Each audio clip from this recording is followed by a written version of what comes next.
Le musée d'Unterlinden présente du 8 mai au 31 octobre une exposition consacrée à un peintre américain qui a passé sa vie en France et qui s'appelle Joe Downing.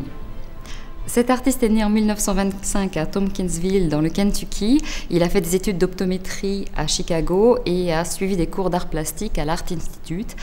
Il a découvert le pointillisme et le divisionnisme de Seurat, l'art de Picasso, Chagall, tous ces artistes français qui vont beaucoup le séduire et qui vont l'inciter à s'installer à Paris après la Seconde Guerre mondiale. En 1950, il arrive le 20 juin à Paris pour 3 mois initialement et finalement il va rester en France toute sa vie.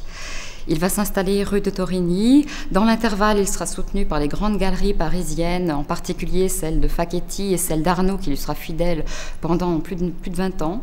Galerie qui soutient également des artistes tels que Manessier, Mathieu, Jackson Pollock, Willem de Kooning. Donc, il va vraiment participer à cette effervescence pour l'art américain en France après la Seconde Guerre mondiale. L'exposition que nous présentons au musée d'Unterlinden, consacrée à Joe Downing, est aussi consacrée à la donation qu'a faite pour le musée Emmanuel Vardi, celui qui fut le compagnon de sa vie. Donc Joe Downing est mort en 2007 et Emmanuel Vardi a souhaité faire don au musée d'Unterlinden de Colmar d'un ensemble de 124 œuvres. Et c'est à partir de cette donation, finalement, qu'est réalisée cette exposition, avec, en plus des œuvres données, un ensemble d'œuvres prêtées par des institutions, par Emmanuel Vardi lui-même, pour compléter la sélection. L'exposition retrace le parcours de Joe Downing à travers une sélection d'une centaine d'œuvres depuis les années 50 jusqu'à sa mort en 2007. Alors vous verrez à la fois les huiles sur papier stencil de ses débuts parisiens où il passe de la figuration à l'abstraction autour de l'année 1952. Ensuite, une section est consacrée à ses collages et agraffages qui le rendirent célèbre. Joe Downing a beaucoup été soutenu par Herta Fischer, qui est la spécialiste du collage, qui a également défendu Jeanne Coppel, qui est une des artistes représentées dans nos collections et qu'on peut voir actuellement au rez-de-chaussée du musée dans la salle Fleischhauer, au milieu de la collection d'art moderne. L'exposition se poursuit avec ses peintures des années 50, toutes faites de bleu et de rouge, inspirées des vitraux des cathédrales et notamment de ceux de la Sainte-Chapelle qui l'ont beaucoup inspiré, de Notre-Dame de Paris, mais aussi de tout le passé médiéval français et italien.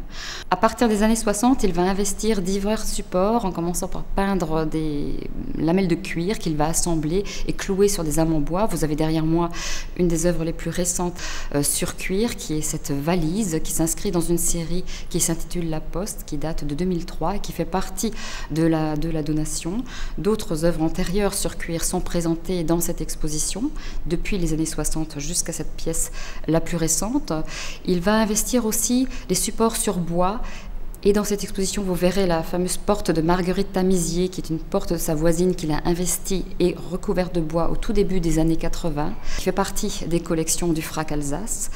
D'autres peintures sous bois sont présentées dans cette exposition, des volets qu'il a investis également, mais aussi les bois debout qui sont derrière moi. C'est cet ensemble assez impressionnant de bois peints directement inspirés des peintures de Cimabue, en particulier de ses crucifixions conservées à Arezzo et à Florence. Parmi la diversité de ces supports, vous verrez aussi dans l'exposition des tuiles peintes, des aquarelles, des céramiques, puisqu'il va également collaborer avec la manufacture de Sèvres et réaliser des décors d'assiettes, mais aussi de petites plaques de céramique qu'il appelait taboulae, toutes différentes et décorées lui-même directement. Et l'exposition s'achève par un ensemble impressionnant de ses dernières peintures, de ses dernières œuvres, où son travail abstrait révèle ses compétences de grand coloriste et font de lui un des plus grands coloristes du XXe siècle.